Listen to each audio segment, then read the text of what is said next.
Këtë të martë maturantët zhvilluan provimin e lëndës me zgjedhje, që përmbyll zyrtarisht procesin e maturës shtetërore për këtë vit shkollor, ashtu si një vit më parë, ekonomia mbetet ndër lëndët më të preferuara nga maturantët. Në vitin e kaluar, këtë lëndë zgjodhën mbi 10.000 nxënës, ndërsa edhe këtë vit, interesi vijon të mbetet i lartë.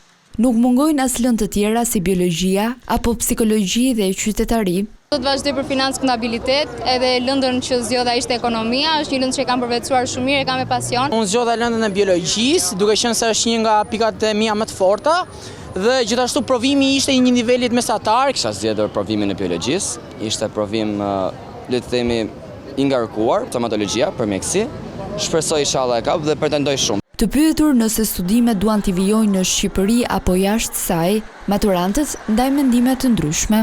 Shqipëria është shumë e uritur në thonjza për kontabilist, sepse shumica e tyre që shkojnë për ekonomi pozicionohen më shumë te marketingu apo ekonomia e përgjithshme dhe kontabilistët janë shumë në mungesë. Unë mendoj se do vazhdoj jetesë jashtë shtetit, edhe mekatronika besoj se është degë dur për jashtë shtetit. Kam zgjedhur që të studioj në Shqipëri për mjekësi të përgjithshme, edhe më pas vazhdoj për kardiologji. Pas këtij testimi, vëmendja e maturantëve do të jetë për zgjedhja e 10 preferencave për studimet e larta në portalin U Albania, proces që do të përcaktojë edhe drejtimin e tyre akademik.